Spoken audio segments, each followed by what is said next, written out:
Seigneur. Alléluia. Son nom reste et demeure glorieux, le seul nom qui nous a été donné d'en haut, par lequel nous sommes sauvés, le seul nom qui a ouvert la porte du ciel, afin que tout homme qui croit en Christ, qui croit dans ce nom-là, puisse, et ce, quelle que soit la noirceur de sa nature morale et spirituelle, qu'il puisse avoir accès auprès du trône de la grâce.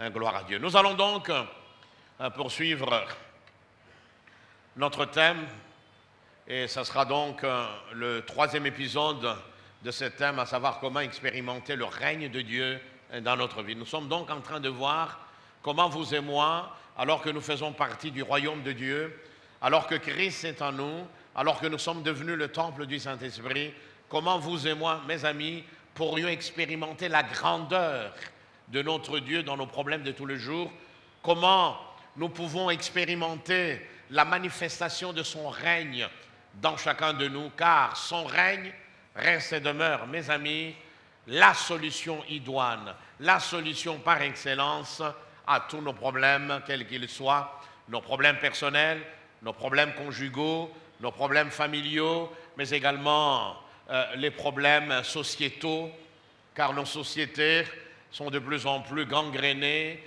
mes amis, par le péché, sont de plus en plus chloroformées par le mal. Et il n'y a pas d'autre solution pour arrêter cette déliquescence sociétale. Il n'y a pas d'autre solution que le règne et le règne de notre Dieu. Alléluia. Donc nous avons tout intérêt à vivre au quotidien ce règne. Et c'est pourquoi il est important de comprendre, de savoir comment nous pouvons expérimenter le règne de Dieu. Nous avons parlé du premier principe, mes amis, qui nous permettent de pouvoir expérimenter la grandeur et la puissance de notre Dieu. Et ce premier principe, c'est donner pour recevoir. Voilà. Dans le royaume de Dieu, il faut d'abord commencer par donner, par se donner soi-même, par tendre la main pour donner avant que le ciel ne s'ouvre et répande toute sa puissance. Gloire au Seigneur. Comment donc expérimenter le règne de Dieu dans notre vie?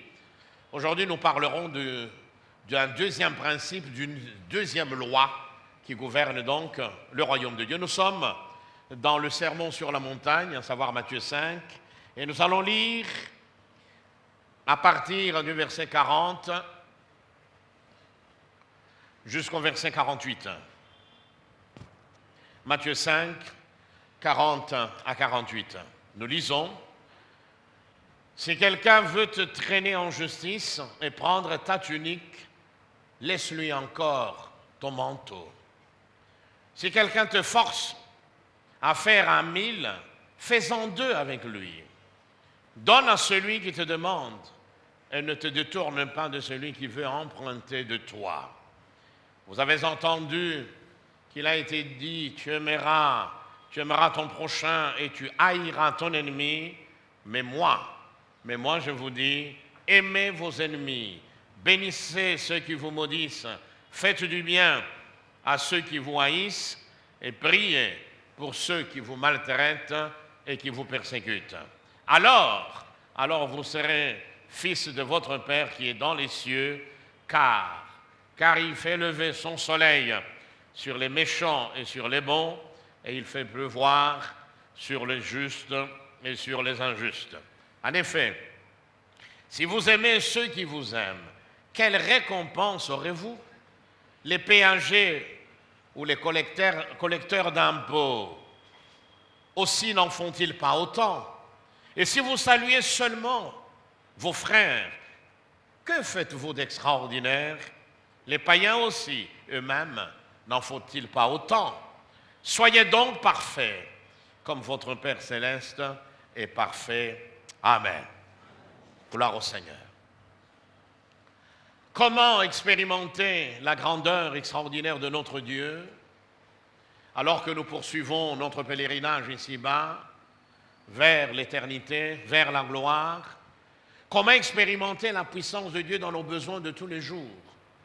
Lorsque nous faisons face à toutes sortes de montagnes, des problèmes, lorsque nous faisons face à toutes sortes de collines, de difficultés, lorsque nous faisons face à toutes sortes de tempêtes, comment pourrions-nous, mes amis, voir ces dieux-là manifester sa gloire dans notre vie, expérimenter la puissance de Dieu? Car lorsqu'elle se manifeste, mes amis, croyez-moi, peu importe le besoin, lorsque la puissance de Dieu se manifeste, eh bien des solutions sont tout de suite trouvées. Et nous l'avons vu, une fois de plus, lors de la multiplication des pains. Voyez-vous, le Seigneur savait ce qu'il allait faire. C'était simplement pour éprouver ses disciples qu'il a demandé à Philippe, mais allez chercher du pain pour nourrir cette foule. Lui regarde à la bourse, il y avait 200 deniers, il dit, mais Seigneur, qu'est-ce que vous voulez que nous fassions? Comment nourrir cette foule immense d'à peu près 5000 personnes avec de pain de 200 deniers? Ça ne suffirait pas. Voyez-vous? Oui, la logique humaine est incapable de trouver de solution dans un contexte comme celui-là. Oui, la logique cartésienne, les mathématiques ou l'arithmétique humaine est incapable, mes amis, de faire quoi que ce soit. Mais le Seigneur a déclenché les lois du royaume. Et pour cela, il a fallu qu'il y ait un petit garçon qui donne ce qu'il avait, n'est-ce pas? Qui donne ces 5 pains et ces 2 poissons. Et résultat, lorsque cela est arrivé entre les mains du Seigneur, le miracle a été rendu possible. 5000 personnes ont mangé à leur faim, ils ont été rassasiés, et il y a eu même des restes, puisque cela a été récupéré, et cela remplit un 12 paniers. Gloire au Seigneur. Voilà donc le premier principe, la première loi sur laquelle nous nous sommes étendus, principe qui nous a permis effectivement de réaliser que si nous n'apprenons pas à donner d'abord, nous ne pourrions pas recevoir.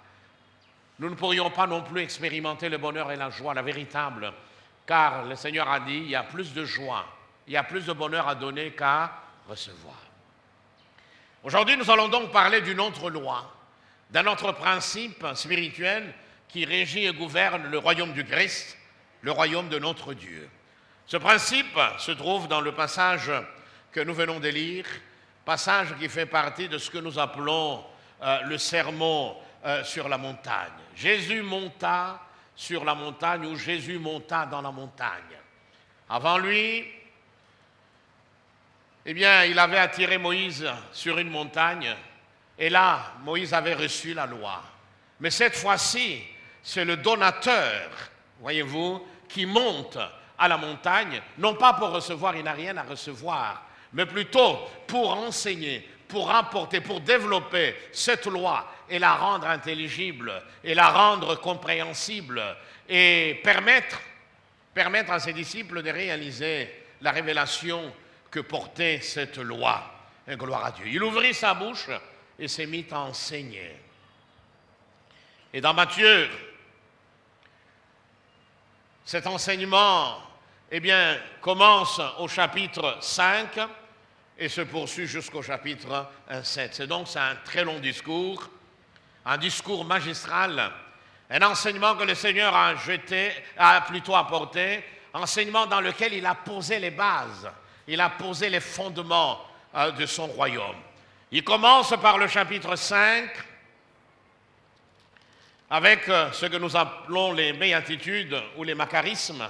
Heureux les pauvres en esprit, car le royaume des cieux est à eux.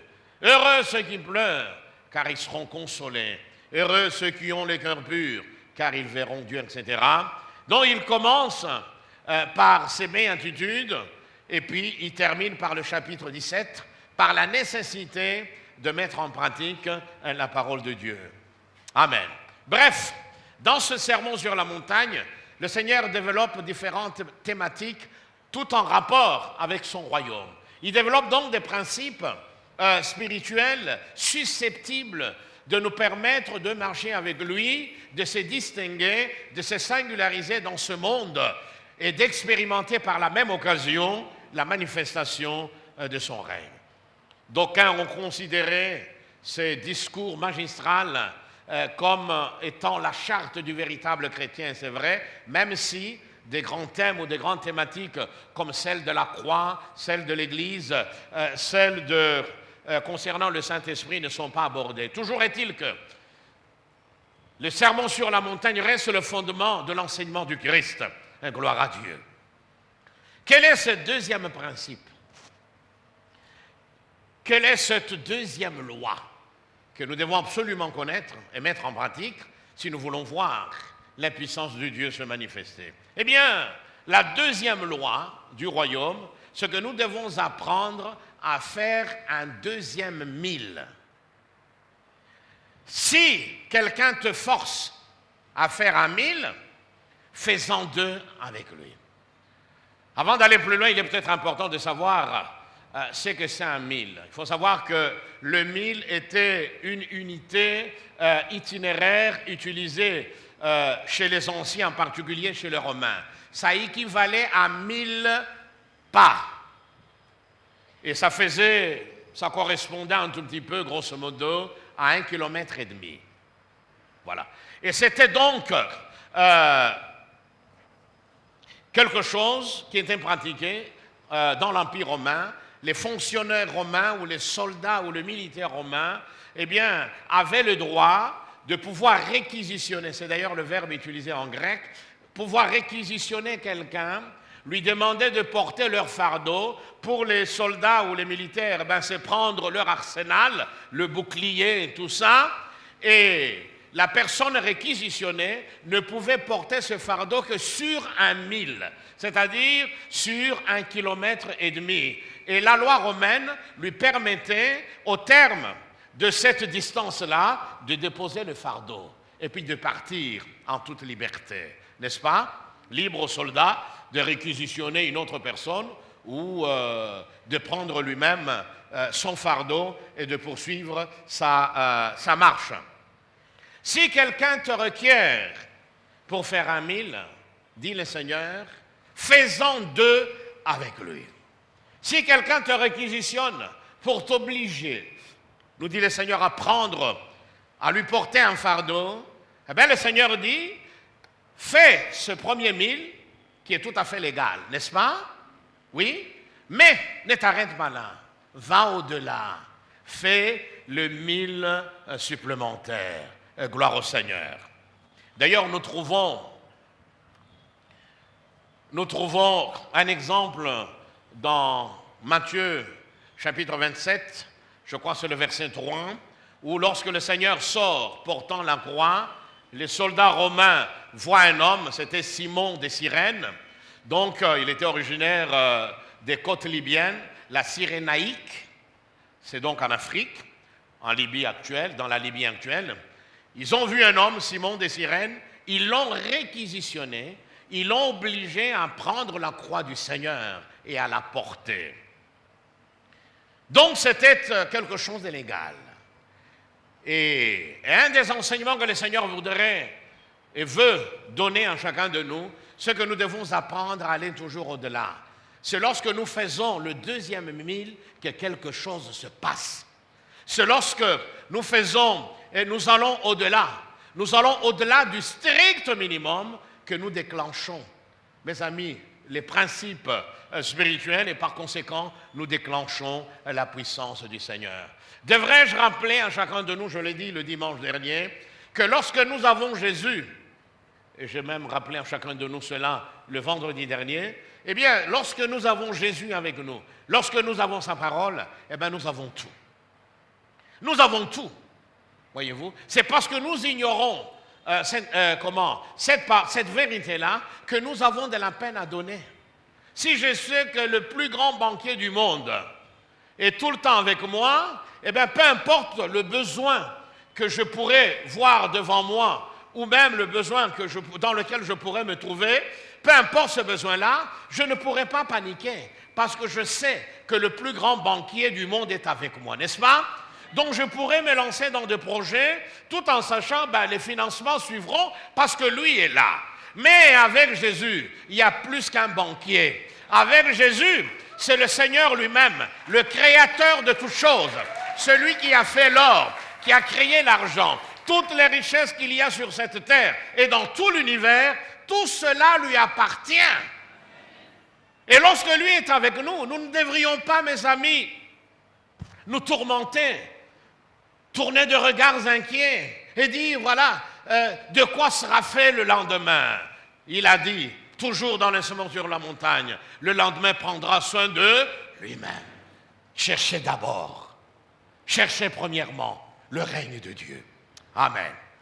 Quand Jésus est notre portefeuille, eh bien, nous n'aurons pas toujours besoin de savoir combien de billets de $100 sont dedans. Quand lui est notre portefeuille, eh bien, nous avons tout. Quand lui est notre compte en banque, nous avons tout. Quand lui est notre financier, nous avons tout, mes amis. Donc, lorsque lui est avec nous et que nous avons cette conscience, qu'en lui, nous avons tout, eh bien, nous n'aurons pas de problème à ouvrir notre cœur pour offrir quelque chose qui rencontre les besoins des autres. Nous n'aurons pas de problème à soutenir l'œuvre de Dieu parce que nous savons que de toute façon, tant que lui est avec moi, j'aurai toutes les ressources indispensables pour rencontrer mes besoins, même avoir plus pour accomplir de bonnes œuvres. Vous vous rappelez de 2 Corinthiens chapitre 9 ?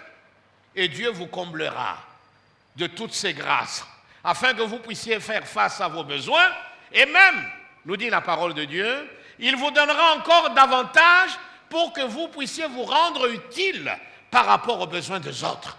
Il est toujours le Dieu qui va au-delà du mille légal. Il est toujours le Dieu qui va au-delà, mes amis, comme nous allons le voir.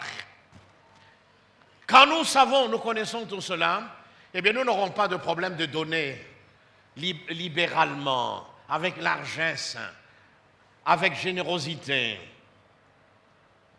avec tout notre cœur. Voyez-vous?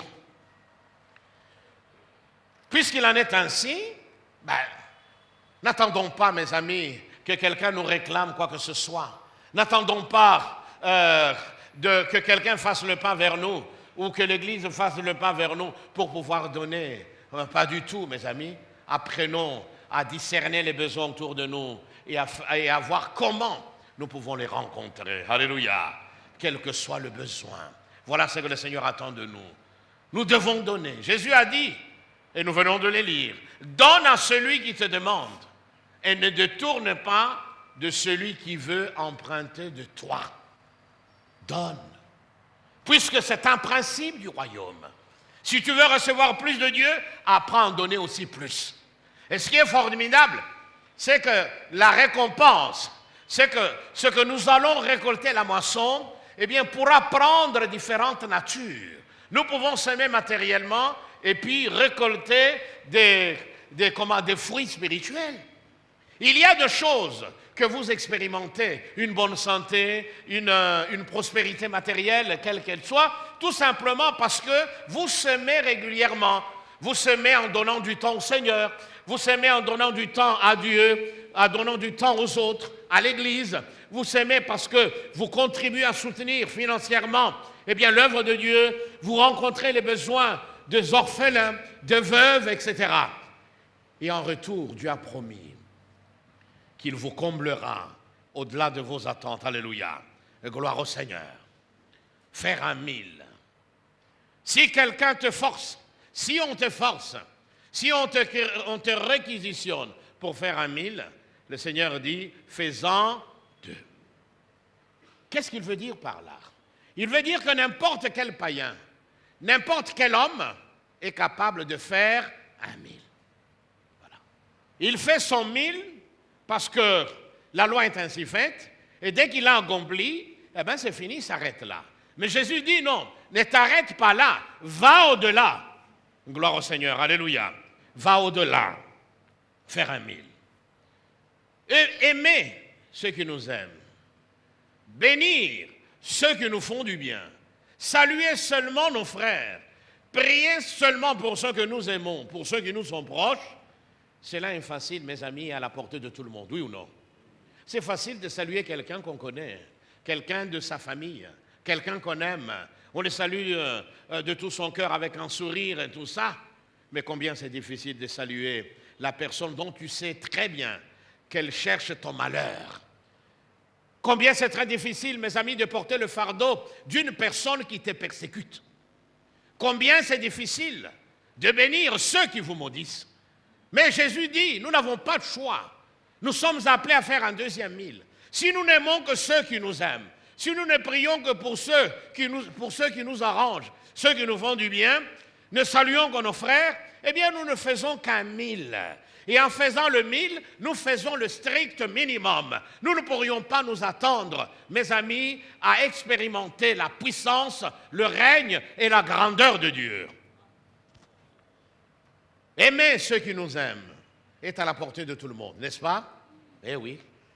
Les païens le font, les gens du monde le font. Saluez uniquement les gens que vous connaissez, que vous aimez, que vous portez dans le cœur et dont vous savez qu'ils vous portent aussi dans leur cœur, cela est à la portée de tout le monde. Voyez? Agir de cette manière, c'est de faire le strict minimum. C'est de faire le 1000 qu'on nous demande. Voyez-vous? Nous nous arrêtons là. Mais en s'arrêtant, eh bien, nous empêchons Dieu de manifester sa gloire. D'ailleurs, le Seigneur pose cette question, nous l'avons lu au verset 46-47. En effet, si vous aimez ceux qui vous aiment, quelle récompense aurez-vous? Ah, ça veut dire que si nous faisons un deuxième 1000, il y a donc quoi? Il y a une récompense. Voilà. Quelle récompense aurez-vous? Les publicains, ces collecteurs d'impôts, des hommes qui avaient très mauvaise presse, qui traînaient derrière eux une très mauvaise image. C'était des gens considérés comme des gens crapuleux, des gens véreux, malhonnêtes, dont la vie était à des années-lumière de l'intégrité. Jésus dit, ces gens-là, n'en font-ils pas autant? Voyez-vous? Si vous saluez seulement vos frères, qu'est-ce que faites-vous d'extraordinaire? Les païens aussi, eux-mêmes, n'en faut-il pas autant? Donc, cela veut dire que lorsque nous faisons le premier 1000, eh bien, nous faisons quelque chose d'ordinaire. Mais si nous voulons passer de l'ordinaire à l'extraordinaire, il faudra que nous soyons prêts à accomplir le 1000 supplémentaire. Alléluia. Que nous fassions le deuxième 1000. Voilà l'enseignement que nous devons tirer de tout ça. La récompense ne vient que lorsque nous faisons le second 1000. L'extraordinaire n'est là. C'est-à-dire, nous passons de l'ordinaire à l'extraordinaire que lorsque nous faisons le deuxième 1000. Si on te demande, si on te réquisitionne pour faire un 1000, eh bien, ne t'arrête pas à ce premier 1000-là. Si tu veux voir le royaume, la puissance du royaume, si tu veux voir le règne de Dieu, va au-delà, mes amis. Qu'est-ce que cela veut dire donc, à la lumière du contexte? Eh bien, ça veut dire que nous aimons ceux qui nous aiment, mais nous aimons aussi nos ennemis. Oh, combien c'est difficile.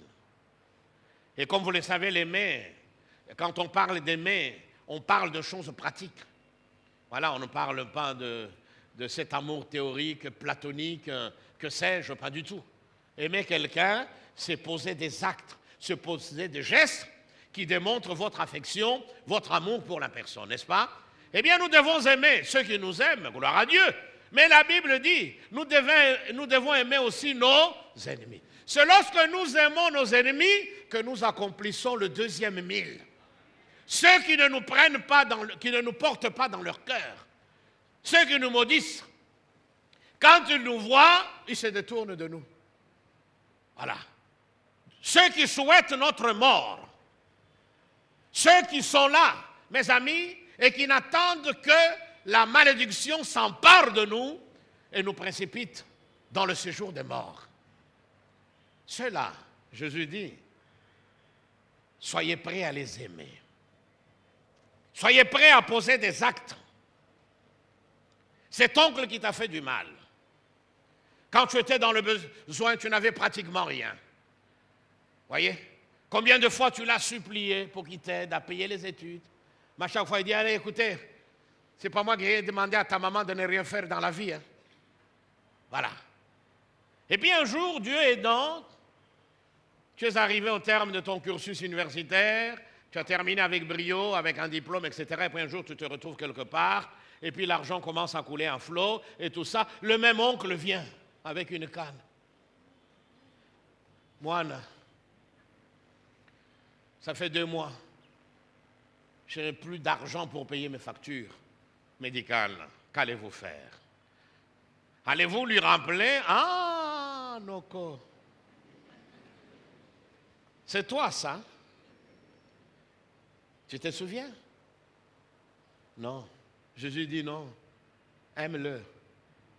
Comment l'aimer rencontre ses besoins. Voyez-vous? Là, vous aurez accompli un 2e mille. Nous bénissons ceux qui nous bénissent, mais nous bénissons également ceux qui nous maudissent. Oh, combien c'est difficile. Tous ceux qui n'ont que de propos méchants, des paroles acides contre nous. Voyez-vous? Le Seigneur nous demande de les bénir. Et vous le savez, la bénédiction, ce n'est pas seulement en parole. Hein? Ça veut dire quand vous voyez ces gens-là, eh bien, être dans la soif, soyez prêts de leur donner à boire. Quand vous voyez ces gens-là, eh bien, dans la misère, soyez prêts à leur donner de quoi manger. Voyez-vous? Voilà le 2e mille. C'est le 2e mille qui déclenche la puissance de Dieu. Alléluia. Nous prions, nous faisons du bien. À ceux qui nous font du bien, gloire au Seigneur. Mais nous ne devons pas nous limiter à ça. Jésus dit nous devons faire un 2e mille. Le 2e mille, c'est que nous faisons du bien également à ceux qui nous haïssent, ceux qui nous détestent. Vous vous rendez compte? Ça ne doit pas être facile. Hein? Heureusement que lui est avec nous. Oh, alléluia. Nous devons faire du bien à ces gens-là. Et en faisant du bien à ceux qui nous haïssent, nous accomplissons le 2e mille. Nous prions pour ceux qui prient pour nous, ceux qui nous aiment, ceux qui nous portent dans leur cœur, ceux qui, à chaque fois qu'ils nous voient, ils nous encouragent d'une manière ou d'une autre. Mais la Bible nous dit que nous devons aussi prier pour ceux qui nous maltraitent. Ces chefs difficiles-là, orgueilleux, parfumés de hauteur et de suffisance. Ces chefs-là, humainement parlant, insupportables.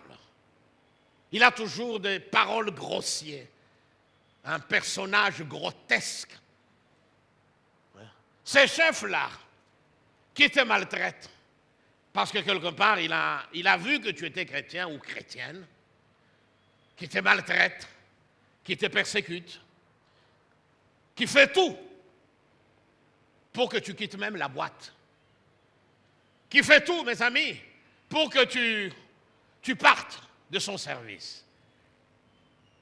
Quelle attitude avoir envers lui ou envers elle?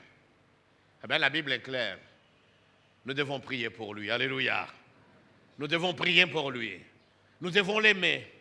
Nous devons le saluer. Même s'il répond « Bonjour, chef. » Bonjour. Il part. Ça fait mal. Ça fait mal, je vous assure. Voyez? Il y a des gens qui ont des personnalités qui ne supportent pas ça. Mais on n'a pas de choix. On doit se plier. Si on veut voir la gloire de Dieu dans notre vie, si on veut voir le règne de Dieu se manifester en nous. C'est donc le 2e mille. C'est donc le 2e mille, le second mille qui nous permet d'expérimenter le règne de Dieu, la puissance de Dieu et sa grandeur dans notre vie. Oh, alléluia. C'est d'ailleurs ce 2e mille-là qui nous fait ressembler à notre Père. Écoutez ce que le Seigneur dit au verset 45. Alors, vous serez fils de votre Père qui est dans les cieux. Car, voilà ce qui le singularise, voilà ce qui le distingue. Voyez-vous, qui distingue notre Père céleste, qui fait qu'il est le Dieu du second mille, du 3e mille, du 4e mille. Alléluia. Il ne se contente pas simplement de nous donner le strict minimum. Non, mes amis, il va toujours au-delà. Qu'est-ce que la Bible nous dit? Car, et c'est le Seigneur qui parle, car il fait lever son soleil.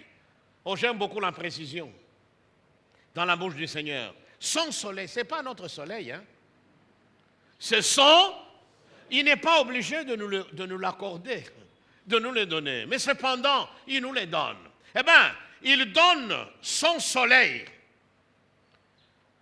Il fait lever plutôt son soleil, aussi bien sur les méchants que sur les... S'il ne faisait lever son soleil que sur le bon, eh bien, il n'aurait fait qu'un 000. Mais voilà, il va au-delà. Que fait-il au-delà? Eh bien, il fait lever le même soleil sur les méchants. Il fait pleuvoir sur les justes et sur les anges.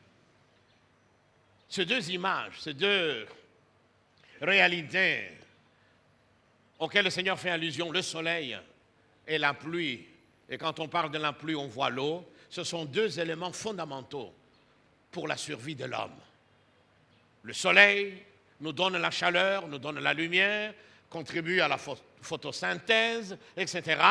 Et c'est notre étoile, notre Terre orbite autour, vous voyez? Donc on reçoit du soleil tout ce dont elle a besoin. La pluie, eh bien c'est l'eau.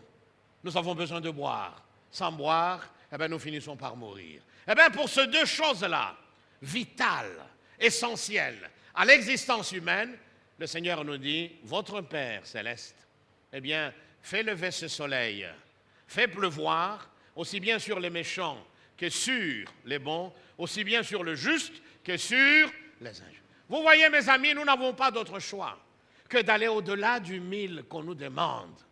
Voyez-vous? Voyez? Aller au-delà. C'est semer plus, c'est plus que semer. Voyez? On demande de donner ceci. Moi, je donne plus. Oh, alléluia. Combien de fois on m'a posé la question, pasteur, la dîme, c'est sur le net, sur le brut, etc. Eh bien, j'ai dit souvent aux gens, la loi limite à la 10e partie. Maintenant, que ce soit sur le brut, ça c'est une autre discussion, mais peu importe. Mais la grâce est beaucoup plus exigeante que la loi. Parce que la grâce voudrait nous faire entrer dans la manifestation du règne de Dieu. La grâce voudrait que nous expérimentions la grandeur de Dieu. Et pour cela, nous devons aller au-delà de la loi. Maintenant, si vous donnez le strict minimum, ben vous faites quelque chose de légal. Et le Seigneur dit ici, nous ne devons pas être des légalistes, car même les gens du monde peuvent faire cela. Nous devons nous distinguer en allant au-delà, en accomplissant le deuxième mille. C'est le deuxième mille qui déclenche la puissance d'en haut. C'est le deuxième mille qui nous fait entrer, mes amis, dans les richesses du royaume de Dieu. C'est le deuxième mille qui ouvre les écluses des cieux et permet à la puissance d'en haut de tomber dans nos vies, mes amis. Le deuxième mille. Pour mieux comprendre cela, je vais prendre deux exemples qui illustrent parfaitement cette réalité, cette vérité sur la nécessité d'accomplir un deuxième mille afin d'expérimenter la puissance, le règne, de connaître la grandeur de Dieu. Commençons par le Seigneur lui-même. Ce qui distingue le Seigneur des autres grands hommes religieux, des autres moralistes ou autres personnes, c'est que lui ne s'est pas contenté simplement de demander à ses disciples de faire ceci ou cela, mais il a lui-même fait pour être un exemple à ses disciples. Il a dit, aimez-vous les uns les autres comme moi je vous aime. Il a commencé par leur montrer le vrai amour. Il les a aimés, et puis ensuite il a dit, voilà comment vous devez vous aimer les uns les autres. Eh bien, nous allons rejoindre le Seigneur à un moment terrible de son passage ici-bas. Car c'est pour cette heure-là qu'il est venu sur cette terre. Allez le rencontrer, voir que dans ce moment terrible, dans ce moment où il est quasiment rejeté par tous, dans ce moment où il est pendu sur ce bois infâme de la croix, dans ce moment où il se retrouve entre ciel et terre, ses pieds ne touchent plus le sol, il n'est pas non plus au ciel, il est entre les deux pour payer le prix de la réconciliation entre le ciel et la terre.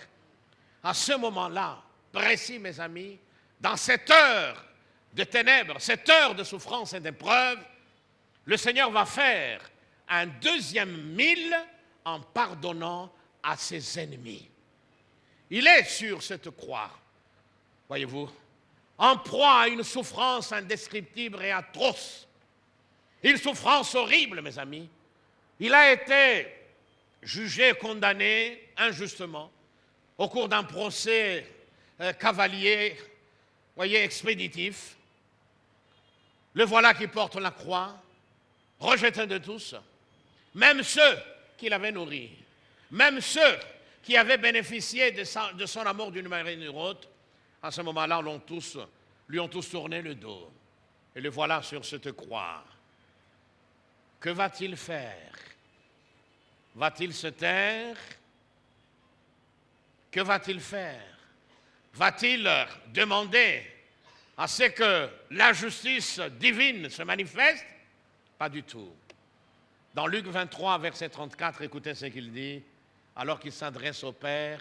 « Père, pardonne-leur, car ils ne savent pas ce qu'ils font. » Formidable. Voyez-vous? Il ne s'est pas limité qu'à donner sa vie en rançon pour l'humanité.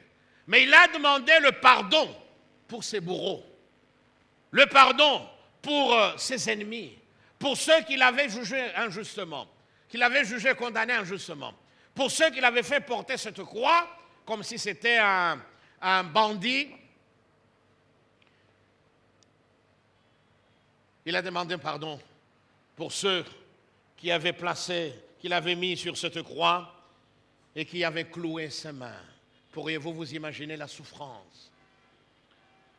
Le sang qui ruisselait de partout, en proie à une souffrance atroce, inimaginable. Voyez-vous? Et dans ce moment-là, il fait le deuxième mille. Il dit, Père, pardonne-leur. Et vous savez ce qui va se passer? Lisez, mes amis, les évangiles. Vous allez voir comment, en faisant ce deuxième mille, comment en donnant sa vie en sacrifice et en pardonnant à ses détracteurs, à ses bourreaux, le Seigneur a fait le deuxième mille. Qu'est-ce qui s'est passé après? La Bible nous dit qu'il y a eu une manifestation glorieuse de la puissance de Dieu. À un moment, mes amis, quelque chose s'est passé dans le temple de Jérusalem. Le voile s'est déchiré. Et l'auteur biblique, l'évangéliste Matthieu précise, le voile s'est déchiré. Cet énorme voile qui séparait le lieu saint du lieu très saint, ou du saint des saints, ou du débir, comme le juif l'appelait, ce voile-là, mes amis, s'est déchiré de haut en bas. C'est une précision importante. Donc, ce n'est pas un homme qui l'a déchiré. Parce que si un homme devait déchirer ce voile-là, qu'est-ce qu'il aurait fait? Par où aurait-il commencé? Par ce de haut en bas. Première chose. Désormais, l'accès du trône de la grâce est ouvert à quiconque croit en lui. Ça ne s'est pas arrêté là, mes amis. Ça ne s'est pas arrêté là. La Bible nous dit, la terre a tremblé. La terre a tremblé, mes amis, pour cet acte affreux que l'humanité venait de commettre. Clouer le Sauveur, le Fils de Dieu, sur la croix. La terre a tremblé. Les rochers se sont fendus. Des tombeaux, écoutez bien, des tombeaux se sont ouverts et des corps de plusieurs saints sont sortis du tombeau et ont été aperçus à Jérusalem. Le second mille, mes amis, ouvre le ciel. Et quand le ciel s'ouvre, il n'y a rien qui puisse résister à la volonté de Dieu. Voyez. Oh, il y a des rochers, tu es comme enfermé. Tu ne sais où aller. Tu te trouves dans une sorte de cul-de-sac, entouré que de problèmes, de difficultés. Mon frère, ma soeur, sois prêt à faire le second mille. Et tu verras le reste. Le second mille. Ça ne s'est pas arrêté là. La Bible nous dit que le centenier, l'officier romain, donc chargé de superviser cette opération macabre, funeste, voyez-vous, cet officier-là, ainsi que tous ceux qui étaient là, les soldats romains et d'autres chefs religieux juifs, etc., ceux-là mes amis, on finit par faire cette confession extraordinaire. Assurément, il était le Fils de Dieu. Il était vraiment le Fils de Dieu. Mes amis, pour arriver à délier la langue des incrédules comme ceux-là, il a fallu une puissance plus que religieuse. Il a fallu plus qu'un discours persuasif. Il a fallu une démonstration de la puissance de Dieu. Le 1000 supplémentaire amène Dieu à nos côtés.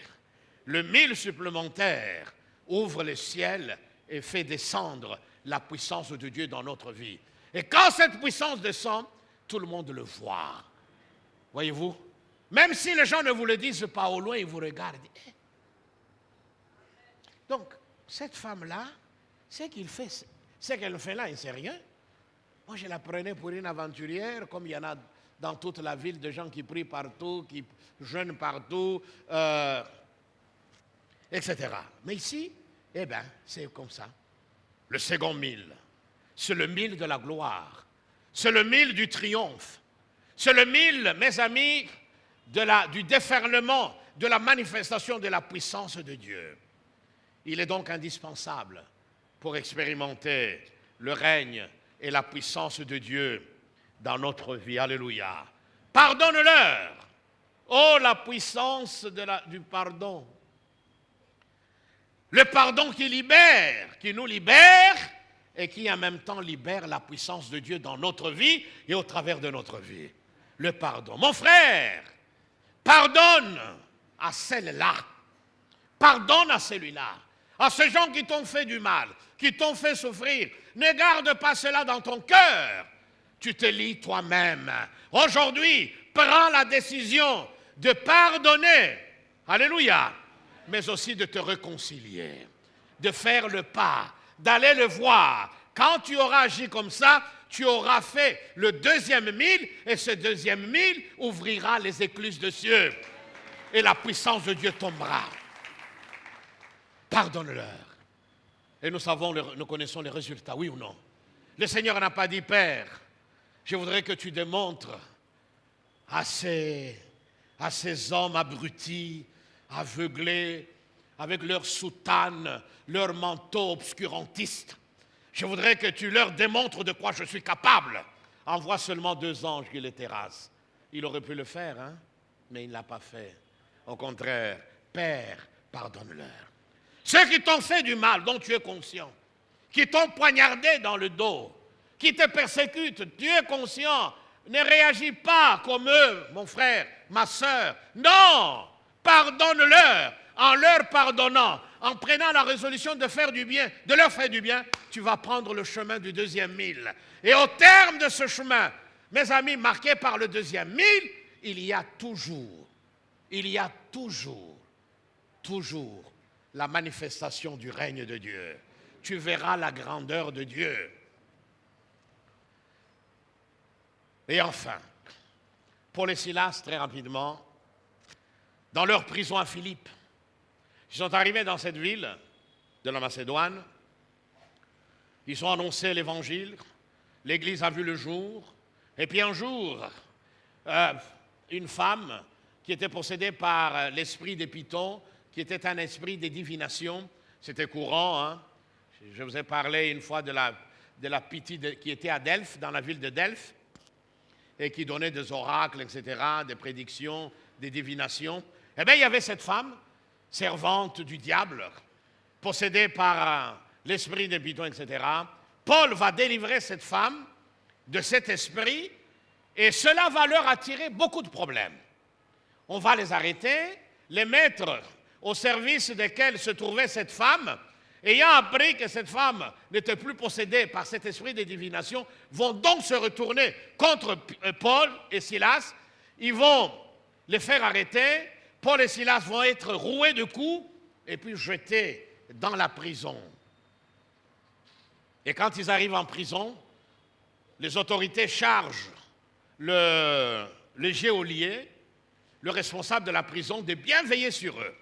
Pour bien veiller sur eux, ce dernier va leur mettre de ses paupiers. C'était des morceaux de bois qu'on mettait au pied des prisonniers pour entraver leur marche. Voyez? Eh bien, il se retrouve avec des cèpes aux pieds, enchaînés, dans une prison intérieure. Et que faire? Que faire dans cette situation-là? Eh bien, Paul, qui était très proche de son maître, qui connaissait son maître, Silas, qui connaissait aussi le Seigneur, ils vont appliquer cette loi. Ils vont déclencher cette loi, mes amis, du 2e mille. Qu'est-ce qu'ils ont fait? Ils ont commencé à prier. Oh, alléluia! Je suis convaincu, et nous allons d'ailleurs le voir, ils ont pardonné à leurs bourreaux, en particulier à ces geôliers. Ils ont chanté les louanges de Dieu. Voyez-vous? Ils n'ont pas eu à se plaindre, à s'apitoyer sur leur sort, à se regarder, à se dire, mais ce n'est pas possible. Et pourtant, il a dit, je suis avec vous jusqu'à la fin des temps. Comment ces incrédules de Philippe, comment ces idolâtres, ces gens impurs, ont-ils pu faire de choses pareilles? Ils n'ont pas saisi l'occasion pour jeter des imprécations sur leurs ennemis. Pas du tout, mes amis. Qu'est-ce qu'ils ont fait? Ils ont fait le second mille. Oh, alléluia! Ils se sont mis à louer avec des cèpes aux pieds. Ils se sont mis à adorer en étant en prison. Ils se sont mis à proclamer la parole de Dieu alors qu'ils sont dans une cellule, à prier pour leurs bourreaux. Et le résultat, vous le savez, dans Acte 16, vous pouvez lire tout le chapitre. Les résultats, c'est que tout à coup, nous dit la Bible, il se produisit un grand tremblement de terre. Avec Jésus, il y a eu aussi un tremblement de terre, n'est-ce pas? Il se produisit un grand tremblement de terre, au point que les fondements de la prison furent ébranlés. Toutes les portes s'ouvrirent. Les chaînes des prisonniers tombèrent. Voyez-vous? Et c'est la débandade. Et le geôlier, ayant vu cela, il se réveille la nuit, réveillé par ce tremblement de terre, et il prend la lampe, il habitait juste à côté, il prend la lampe, oh là là, les portes de la prison ouvertes. Dans certaines cellules, eh bien, les prisonniers ont saisi l'occasion pour partir. Il s'est dit, mais on va m'arrêter, on va me tuer. Il prend son épée, mes amis, pour se suicider. Et que fait Paul? C'est là que je vous disais que Paul et Silas avaient pardonné à cet homme-là. Cet homme qui leur avait mis des cèpes aux pieds, qui les avait jetés en prison, comme si c'était des malfaiteurs. Paul et Silas lui avaient pardonné, comme ils avaient pardonné aux autres. Ils ont fait le second mille. Paul va crier d'une voix forte, « Non, ne te fais pas du mal.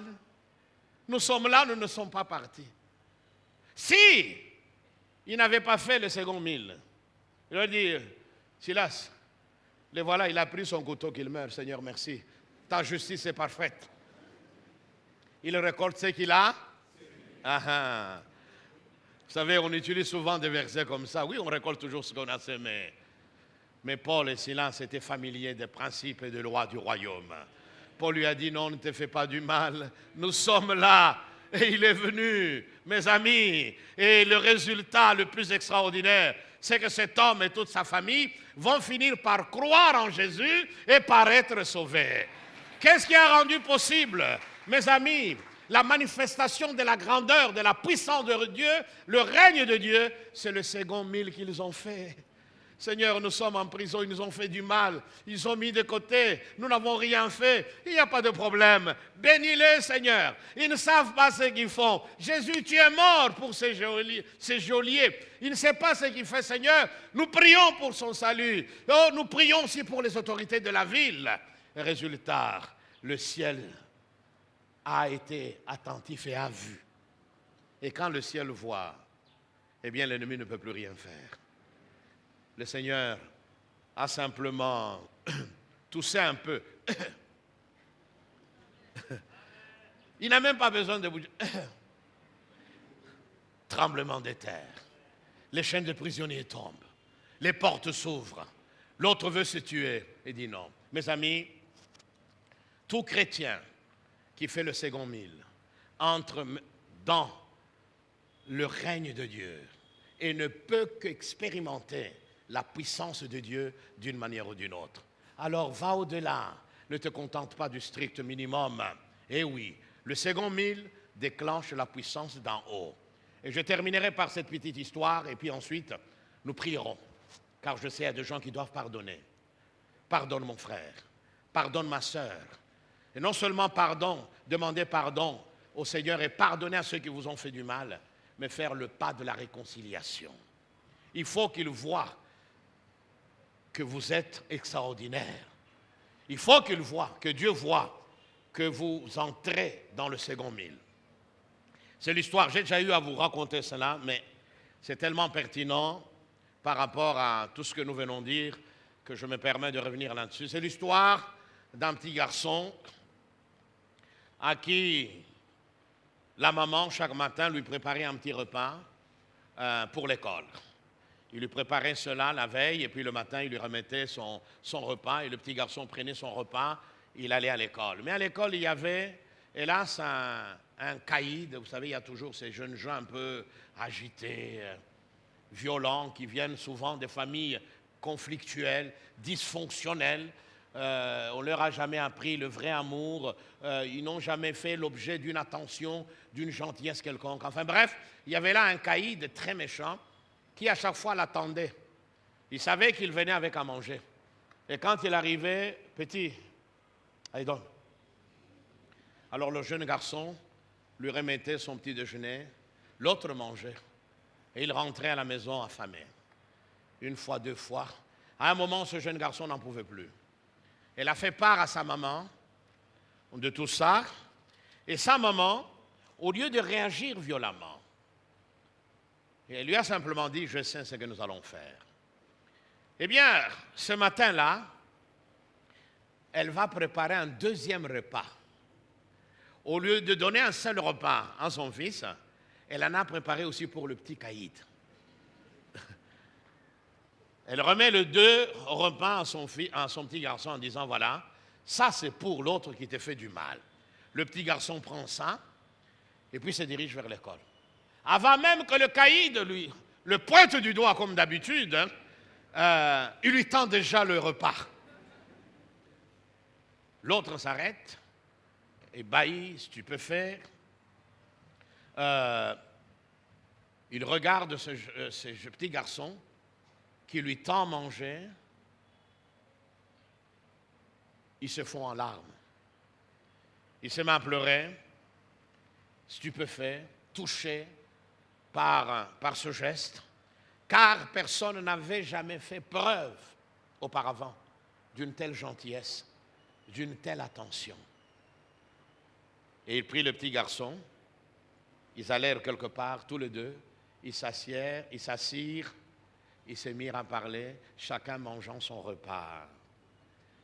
Et ils devinrent par la suite des grands amis. Le second 1000 a résolu le problème.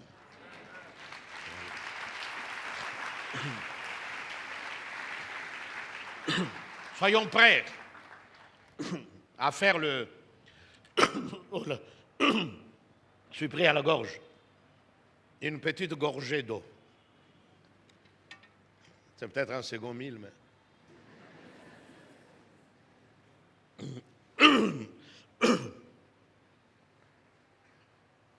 Voilà le second. Je vais vous demander d'incliner vos têtes dans la prière. Je sais que le Seigneur nous a parlé aujourd'hui.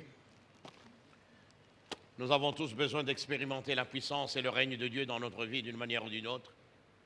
Mais pour cela, nous devons apprendre à déclencher les lois et les principes du royaume. Et un des principes, c'est de faire le deuxième 1000. Lorsqu'on te demande d'en faire un, fais-en deux. Tu as des gens qui t'ont fait beaucoup de mal dans ta vie, des gens qui ont provoqué toutes sortes de blessures en toi, des gens qui t'ont arrêté dans ta carrière, des gens, qui ont été vraiment des vrais problèmes pour toi. Tu les en veux jusqu'aujourd'hui. Et aujourd'hui, le Seigneur t'a parlé. Fais le deuxième 1000 comme le Seigneur l'a fait sur la croix. Pardonne. Et tu aimerais que nous prions pour toi, afin que tu puisses pardonner véritablement. Lève simplement la main où tu es et nous prierons pour toi. Merci. Merci pour les mains qui s'élèvent. Sachez que en pardonnant et en vous réconciliant avec ceux-là, vous allez faire le deuxième mille et le Seigneur s'occupera du reste. Oh, alléluia. Gloire au Seigneur. Vous avez difficile à aider ceux qui sont dans le besoin. Votre cœur est constamment fermé. Voyez, vous donnez le strict minimum. Et vous vous plaignez comment et pourquoi vous ne voyez pas la main du Seigneur dans votre vie. Et ce matin, vous aimeriez que le Seigneur vous aide à commencer à faire un deuxième mille dans le domaine du don, que ce soit vis-à-vis de l'œuvre de Dieu, que ce soit vis-à-vis de ceux qui sont dans le besoin, les veuves, les orphelines, oui, les orphelins, les enfants abandonnés ou toute autre personne déshéritée, défavorisée, tous ces laissés pour compte. Et vous aimeriez que le Seigneur vous aide dans ce domaine, vous levez également la main et nous allons prier pour ça. Merci pour les mains qui s'élèvent. Notre Père, nous voulons te dire merci pour ta parole. Nous avons tous besoin, Seigneur, d'expérimenter ton règne dans notre vie. Et pour cela, nous devons apprendre, Seigneur, à mettre en pratique les principes et les lois qui gouvernent ton royaume. Et aujourd'hui, tu nous as parlé sur la nécessité, non seulement, Seigneur, de faire le premier mille, mais d'aller au-delà en accomplissant le mille supplémentaire, car c'est le mille supplémentaire qui déclenche ta puissance dans nos vies et au travers de notre vie. Tu vois toutes ces mains qui se sont levées, ceux qui ont besoin que tu leur donnes la force de pardonner, la force de se réconcilier avec leurs époux, leurs maris, Seigneur, leurs épouses. Oh Dieu, ceux qui veulent pardonner à ceux qui les ont persécutés, ceux qui sont à la base de leur malheur, je prie maintenant de le faire au nom de Jésus-Christ et que tu leur donnes la force de concrétiser la décision qu'ils viennent de prendre, afin que dans les jours à venir, nous puissions entendre de bons témoignages. Car le pardon libère le cœur, mais également libère ta puissance dans le cœur et au travers du cœur. Alors, donne-nous d'expérimenter la puissance du second mille. Merci pour tout. Merci Seigneur. Bénis maintenant, Seigneur, ce moment consacré aux offrandes, aux dîmes et à toute forme de libéralité. Que là aussi, nous puissions te donner de tout notre cœur. Au nom de Jésus. Amen. Que le Seigneur